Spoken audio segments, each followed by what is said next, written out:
ही बघा, अशी आहे आमच्या दिवसाची सुरुवात. सकाळी उठल्यानंतर चाय वगैरे झाल्यानंतर कांदा कापून नीट व्यवस्थित पन्नीमध्ये भरून घेतला. त्यानंतर स्वच्छ धुतलेली मटकी पन्नीमध्ये धुवून व्यवस्थित गाड्यासाठी तयार केली.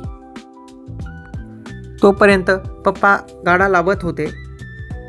त्यानंतर मग सगळं सामान गोळा करून पप्पाला एक एक करून गाड्यावर देण्यामध्ये मदत केली. जसं की कॅरीबॅगच्या पिशव्या असतील, मटकी किंवा कांद्याची पन्नी असेल किंवा गाड्यावरची बकेट वगैरे असेल, तर हे सर्व देण्यामध्ये पप्पाला हेल्प केली. त्यानंतर राहिलेल्या पाण्याचा डब्बा आणण्यास पप्पाला गाड्यावर देण्यात मदत केली. त्याच्यानंतर राहिलेल्या पुऱ्याच्या पिशव्या त्या पप्पाला आणून दिल्या. त्यानंतर असा काही गाड्याचा नजारा दिसत होता बघा एकदा. पप्पा खाली पुऱ्या ठेवण्यामध्ये व्यस्त होते. तोपर्यंत जाऊन फ्रीजमधली पाण्याची बॉटल एक आणून दिली, जी की दिवसभर लागणार होती प्यायला. हे सगळं झाल्यानंतर सगळ्यात महत्त्वाची गोष्ट राहिली ती म्हणजे आपल्या देवाला लावण्यासाठी उदबत्ती. खूप महत्त्वाचं असतं हे.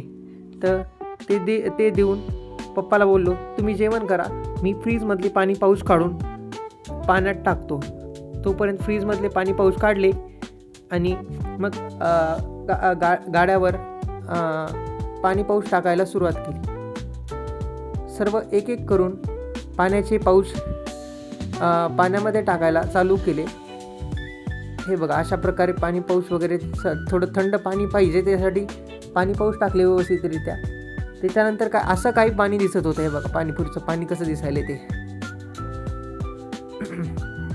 चांगलं ढवळून घेतलं, जेणेकरून ते व्यवस्थित लवकर विरघळेल, थोडा पाण्यामध्ये थंडावा येईल.